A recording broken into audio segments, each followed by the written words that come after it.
মাছ কেটে সংসার চালান তারা।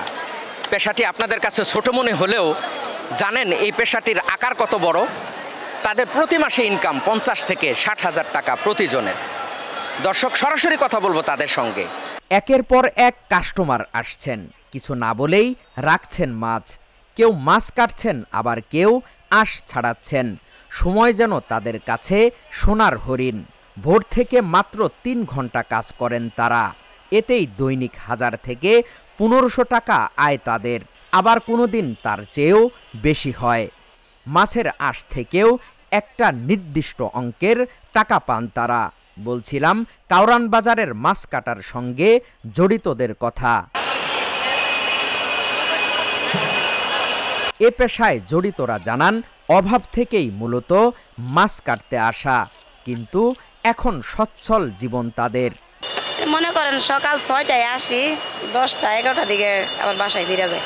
আমরা 2 জন করি, কাজের চাপ থাকলে সাথে আরেকজন লই, 3 জন আসছি। বাই দেশে কাজকর্ম নাই, আমার শাশুড়ি হুপাই শাশুড়ি আইন কাজে দিয়ে দিছে।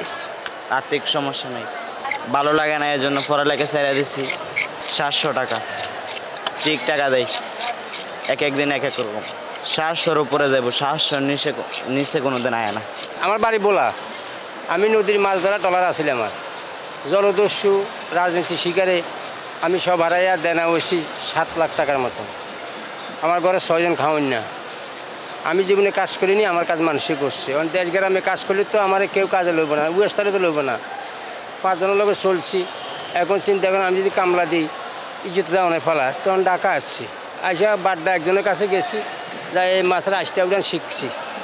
শিক্ষা পরে হের থেকে বড়ি লইছি, বড়ি লিয়ে এখানে কাজ করছি 3 বছর। কাজ করার পরে হে দেখি আমার ঠিকমতো মানা দেয় না। তারপর সেখান থেকে চলে এখানে কারণ বাজার আসছি আজকে 3 বছর। হ্যাঁ, তো মোটামুটি দেনা দিছি। দেনা দেনা আর 1 লাখ 3 টাকা দেনা আসছি কাকা। আমার 2 ছেলে, 2 ছেলে 1 মেয়ে। দোনো ছেলের ঘরের আর মেয়ের ঘরের 3 নাতি আলাদা মাদ্রাসায় পড়ায়। আমার এখান থেকে রুজি দিয়ে আমি সেখানে কিছু হেল্প করি। আমি কয়েকটি দম্পতি পুরো পরিবার নিয়েই মাছ কাটার কাজ করেন এখানে। সবারই দৈনিক আয় প্রায় 1000 টাকা। মাছ কেটে ঋণ পরিশোধও করেছেন তারা। অনেকেই অভিযোগ করেছেন মাছ কাটার জায়গাতেও খাজনা দিতে হয় তাদের। কাস্টমার হইলে 1000 হয়, 800 হয়, 1200 হয়, না হইলে 300 টাকা হয়, 200 টাকা হয়। ইয়া আছে, শিক্ষা লাগে বাংলাদেশের। বেটারা ব্রিজ করছে কেমনে? বেটারা ব্রিজ বেরিয়ে গেছে এত বড়, আর আরো মাছ কাটা শিখতাম। আমরা মাছের দেশের মানুষ না, ভোলা এলাকার।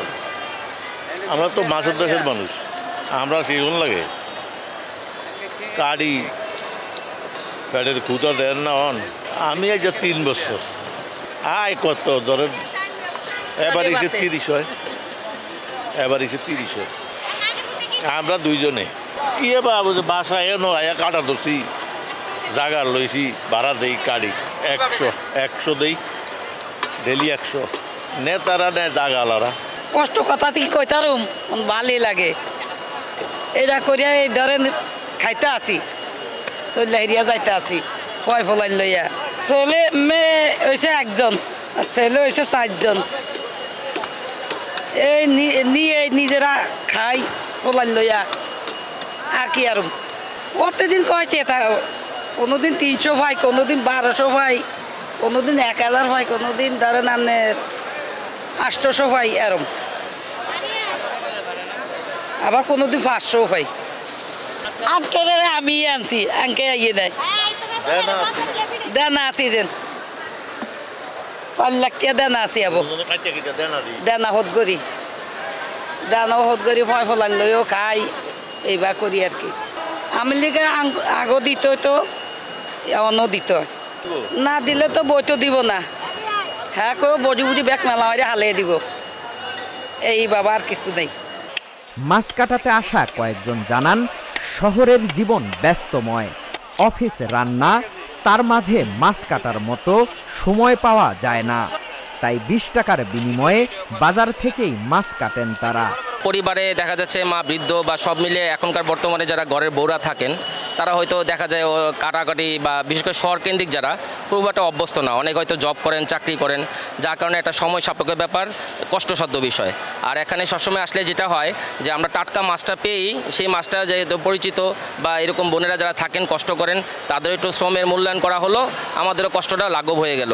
কারণ দেখা যাচ্ছে যে আপনার সুপার শপগুলোতে বা বিভিন্ন মেগা শপে যে ফ্রিজিং করা মাছগুলো থাকে তারা হয়তো সেরকম হয়তো আপনাকে রেডি অবস্থায় দিবে, কেটে টেটে বিভিন্ন রকমের অংশ করে দিবে, যেটা হয়তো চাহিদা মতো দেখা যায় পুষ্টিসম্মত না, অনেক সময় ফরমালিন থাকে, সেটার একটা রিস্ক থেকে যায়। এই দিক থেকে আমরা শঙ্কামুক্ত থাকি। আর তাছাড়া যেভাবে চাচ্ছি সেভাবে ওনারা আমাদেরকে কেটে দিচ্ছেন আমাদের চাহিদা মতো, এই দিক থেকে হচ্ছে আমরা লাভবান হই। এই সব মিলিয়ে আমরা মূলত এখানে মাছটা কাটানোটার পক্ষে মত দিই আর কি। বিভিন্ন মাছের সাইজ অনুযায়ী যে এখানে আপনার হচ্ছে কি নিয়মনীতির বাইরে আন্তরিকতাটা হচ্ছে বড় জিনিস। এখানে অনেকগুলো মাছ কেটে কোনো কেজি হিসাব না করে আমি একটা আইটেম নিলাম, যে কোনো একটা মাছ, একটা অনেকগুলো গুঁড়া মাছ নিলাম বা ট্যাংরা মাছ নিলাম, একটা ধরে না সব কেটে দিবেন, তারপরে হয়তো ওনাকে আমরা 40 টাকা 50 টাকা যাই দিই, সেরকমভাবেই উনিরা নিয়ে নেন। এদের মাছ কাটাটা ভালো লাগে। আর বাসায় সাধারণত বাচ্চা কাচ্চা নিয়ে ম্যাডাম স্কুলে যায়, সময়টা খুব ক্রিটিক্যাল হয়ে যায়, যার কারণে এখান থেকে মাছটা কাটাইলে আমরাও স্যাটিসফাই, এরাও 2টা পয়সা পাইলো, এই জন্যই আর কি। আর বিশেষ করে অনুষ্ঠানের মাছটা সাধারণত এদের দিয়ে আমরা বিশেষ করে কাটাই। ওরা বিশেষ করে ওই যেগুলা এইগুলা মানে মিডিয়ামগুলা এগুলো 10 টাকা কেজি রাখে। আর যেমন যেগুলো একটু ক্রিটিক্যাল যেমন কই মাছ এগুলো একটু বেশি রাখে, ওটা কোনো রেট নেই, একটু খুশি হয়ে বলে যে একটু কাটতে ক্রিটিক্যাল একটু বেশি দেন। এই না ওই বুয়ারে কষ্ট দিয়ে লাভ আছে নি, এই জন্য কাটাই নি আর কি। আমরা ব্যাচেলর 8-10 জন থাকি, যায় 8-10 দিন পরে 5-7 কেজি নেই, ওইটা কাটাই নেই আর কি। ভালো খারাপ সব জায়গায় আছে, হইতে পারে, এটা তাদের ব্যাপার, এরা জবাবদিহি করবে আল্লাহর কাছে। অবশ্যই আমরা মাছ কাটাইতেছি, তারা ভালো না হলে কি আমরা আসতেছি কাটাইতেছি না। সময় ও কষ্ট লাঘবে অল্প কিছু টাকার বিনিময়ে মাছ কাটলে যেমন স্বস্তি পান ক্রেতারা, তেমনি সচ্ছল হয়ে ওঠে কয়েকটি পরিবার। হাকিম মাহি, ঢাকা জার্নাল।